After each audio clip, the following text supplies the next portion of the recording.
Haleluya, puji Tuhan. Salam damai sejahtera di dalam cinta kasih daripada Bapa kita Tuhan Yesus Kristus. Dan selamat pagi. Kita bersyukur kepada Bapa kita Yesus yang begitu baik, yang senantiasa memelihara kita dari hari Senin sampai Sabtu pagi ini. Besok hari Minggu, harinya Tuhan. Mari kita datang menyembah kepada Yesus. Cintanya Yesus luar biasa. Hari-hari kita senantiasa di dalam perlindungan Tuhan, di dalam kasih setia Tuhan, di dalam penjagaan, di dalam keselamatan dari Bapa kita Tuhan Yesus. Biar hari-hari kita selalu sujud di altarnya. Saya Pastor Yakob Rahmat akan menyanyikan sebuah pujian, sujud di altarnya. Saya mau datang kepada Yesus. Saya mau berserah total kepada Tuhan, supaya di dalam Dia ada jalan keluar, ada pertolongan Tuhan. Nanti kita baca pada pagi ini Imamat 17 tentang tempat kita menyembelih dan mempersembahkan harus ada dalam rumah Tuhan. Nantikan akan Tuhan, kuatkan dan teguhkan hatimu. Nantikan akan Tuhan. Haleluya. Sujud di altarnya. Haleluya. Ku bawa hidupku. Haleluya. Ku terima anugerahnya. Ya ampuniku dan bebaskanku. Amin. Haleluya. Ya ubah hidupku. Haleluya. Baharui hatiku. Amin. Haleluya. Sesuatu terjadi saat datang di altarnya. Amin. Haleluya. Bila hati terasa berat, amin. Haleluya. Tak seorang pun mengerti bebanku. Ku tanya Yesus, apa yang harus ku buat? Amin. Haleluya. Dia berfirman, mari datanglah. Amin. Haleluya. Dia selalu perhatikan aku. Ku datang Yesus, Dia pikul segala bebanku. Amin. Haleluya. Sujud di altarnya. Ku bawa hidupku. Amin. Haleluya. Ku terima anugerahnya. Dan ampuniku dan bebaskanku. Amin. Haleluya. Dia ubah hidupku. Amin. Haleluya. Baharui hatiku. Amin. Haleluya. Sesuatu terjadi saat datang di altarnya. Amin. Haleluya.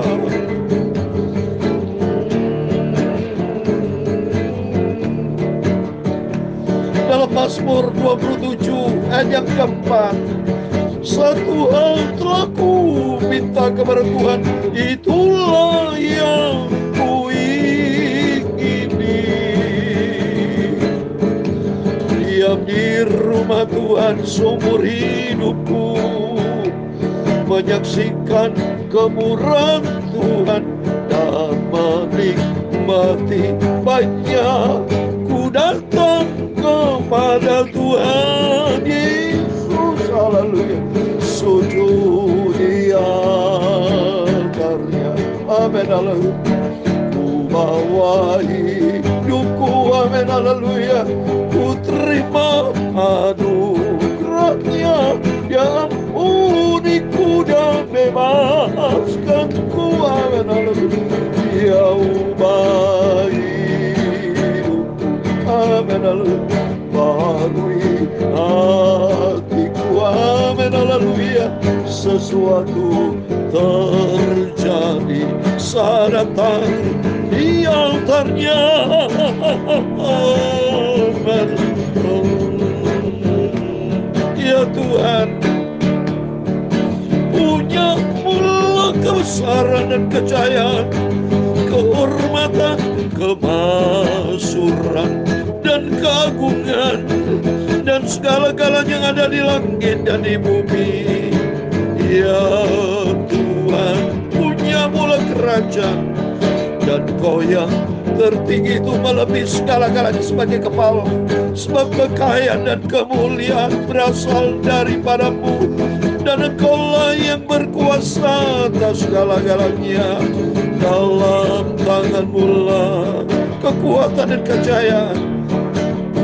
Dalam tangan-Mu lah kuasa membesarkan dan mengokohkan segala-galanya. Sekarang ya Allah kami bersyukur kepada-Mu dan memuji nama-Mu yang agung itu. Nama Tuhan Yesus, sucikan mulutku, hatiku Bapa, pikiranku untuk firman-Mu. Haleluya. Bawalah aku selalu dalam kebenaran-Mu. Amin. Haleluya. Sesuatu terjadi saat datang di altarnya. Amin. Haleluya. Mujizat terjadi saat datang di altar Yesus. Amin. Haleluya. Keselamatan terjadi saat datang berjumpa dengan Yesus. Amin. Segala puji, hormat, kebesaran, ketinggian, kemuliaan, keagungan, kesempurnaan, kekudusan, Bapa tertinggi di atas segala-galanya hanya bagi Allah Bapa di dalam kerajaan surga. Nama di atas segala nama, Tuhan Yesus Kristus. Kami sudah berdoa mengucap syukur. Haleluya. Amin. Amin. Terima kasih kepada Tuhan Yesus. Mari kita datang kepada Yesus dengan hati yang bersih, yang tulus, sujud di altarnya. Berjumpa dengan Yesus, Dia ampuni segala dosa kita. Dia bebas, Dia ubah hidup kita, membarui hari-hari kita, diperbarui sehingga kita senantiasa ada di dalam perlindungan Tuhan yang luar biasa. Oh, mari kita mau cinta Tuhan. Firman Tuhan katakan dalam Mazmur 27 ayat 4 dikatakan, satu hal telah ku minta kepada Tuhan, itulah yang ku ingini, diam di rumah Tuhan seumur hidupku, menyaksikan kemurahan Tuhan dan menikmati baiknya, menikmati damai dengan Tuhan, sukacita bersama Yesus. Tidak bisa dibandingkan dengan apapun, saudara, kalau sudah bersama Yesus, damai sejahtera yang sempurna, sukacita yang ajaib, kebenaran dan sukacita Roh Kudus. Oh, luar biasa. Mari kita mau cinta Tuhan, makin kita mau setia sama Tuhan, berjalan di dalam rencana Tuhan yang ajaib dan sempurna. Amin. Mari kita pagi ini baca firman Tuhan. Imamat pasal 17 dari ayat 1 sampai 16. Demikian firman Tuhan. Tempat menyembelih dan mempersembahkan korban. Tuhan berfirman kepada Musa, berbicara kepada Harun dan kepada anak-anaknya dan kepada seluruh orang Israel. Katakanlah kepada mereka, inilah firman yang diperintahkan Tuhan. Setiap orang dari kaum Israel yang menyembelih lembu atau domba atau kambing di dalam perkemahan atau di luarnya, tetapi tidak membawanya ke pintu kemah pertemuan untuk dipersembahkan sebagai persembahan kepada Tuhan di depan kemah suci Tuhan, hal itu harus dihitungkan kepada orang itu sebagai hutang darah, karena ia telah menumpahkan darah, dan orang itu harus dilenyapkan dari tengah-tengah bangsa. Dahsyat. Ini aturan Tuhan. Harus taat kepada firman Tuhan. Ini cocok di dalam Yohanes 3:36. Perjanjian lama, perjanjian baru sama, saudara. Ini masalah ketaatan. Dalam Yohanes pasal 3:36, orang percaya kepada Yesus dapatkan hidup kekal. Yes, percaya. Tapi ingat dulu, saudara, disertai harus ada ketaatan. Kalau tidak taat kepada firman Tuhan, katakan akan terima murka. Coba saya mau baca. Barang siapa percaya kepada anak, Yohanes 3:36, ia beroleh hidup yang kekal. Tetapi barang siapa yang tidak taat kepada anak, ia tidak akan melihat hidup, melainkan murka Allah tetap di atasnya. Jadi harus dua-duanya jalan, percaya dan ketaatan. Kalau tidak taat, terima murka. Sama ini. Tetapi tidak membawanya ke pintu kemah pertemuan kalau tidak persembahan dibawa ke rumah Tuhan. Ya, kemah suci Tuhan, tabernakel ini. maka orang itu harus dilenyapkan. Jadi sama aja terima murka. Jadi di sini artinya mari kita semua belajar taat, ya. Itu intinya. Jadi maunya Tuhan taat. Kalau kita taat, hidup kita diberkati sama Tuhan. Maksudnya supaya orang Israel membawa korban sembelihan mereka yang biasa dipersembahkan mereka di padang kepada Tuhan ke pintu kemah pertemuan dengan menyerahkan kepada imam untuk dipersembahkan kepada Tuhan sebagai korban keselamatan. Nah, berkaitan sama korban keselamatan. Kalau mau selamat, ikuti firman Tuhan. Ada dalam kemah suci arti membangun hubungan sehat dengan Tuhan. Seperti dalam pujian tadi, sujud di altarnya. Keselamatan, masalahnya keselamatan hanya datang dari Tuhan. Jadi kesimpulannya, di luar Tuhan tidak ada keselamatan. Udah jelas.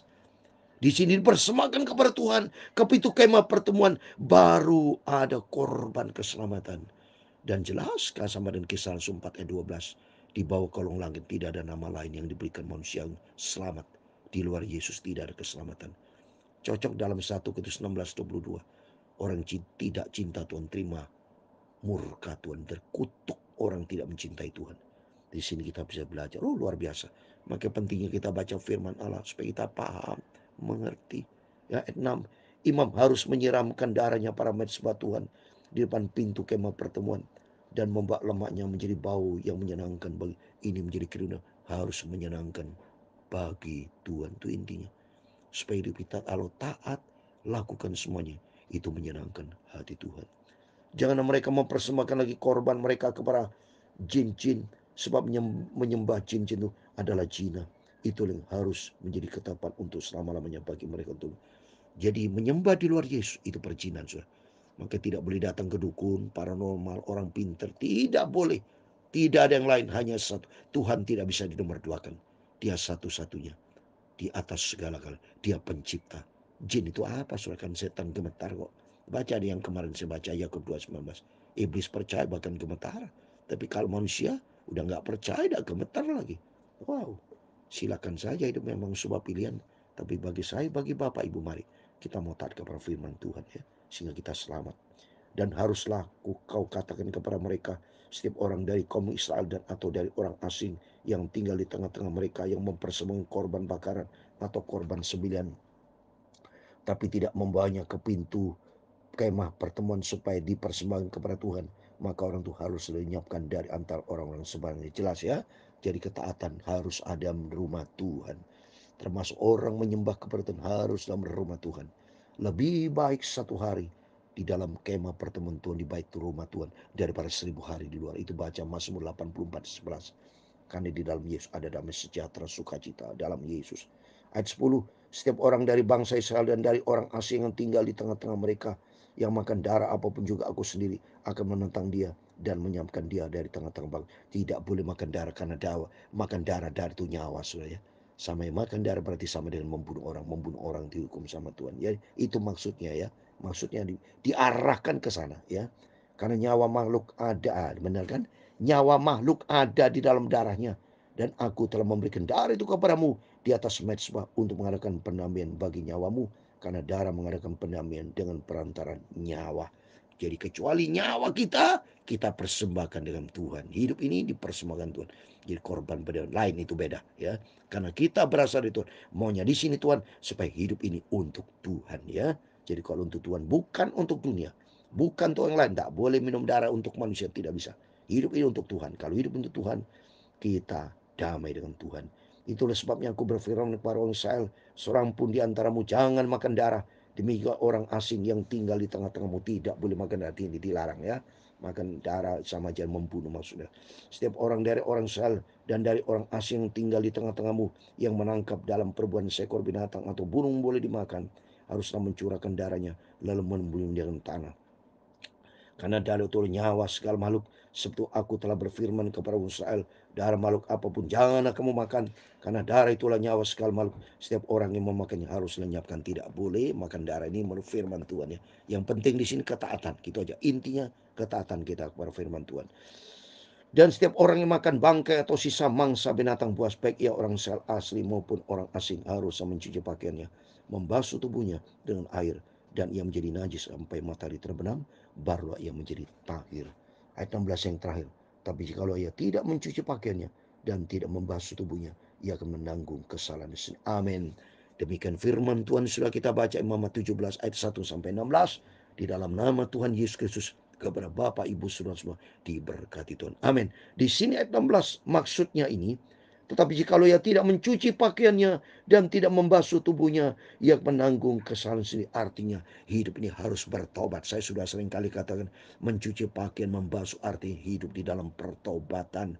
Ya, supaya tubuh jiwa roh kita maunya Tuhan tidak bercacat celah di hadapan Tuhan, harus bertobat. Intinya kalau datang kepada Yesus, kita mau datang kepada Yesus, sujud di altarnya, kita mau bertobat.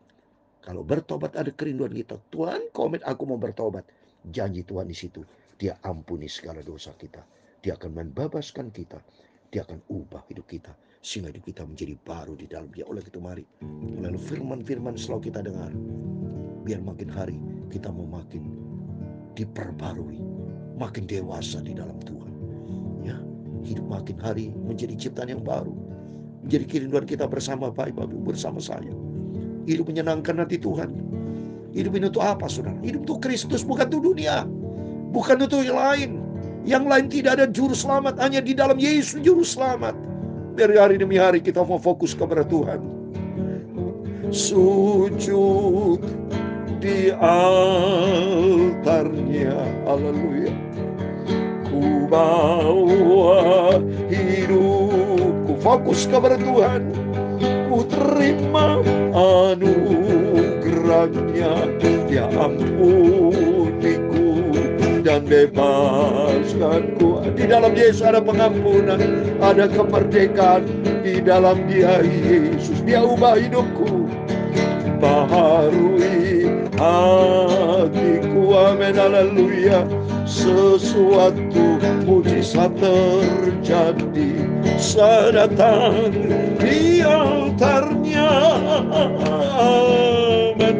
Sujud di altarnya. Mari kita semua datang kepada Yesus dengan sikap yang rendah hati, datang kepada Tuhan.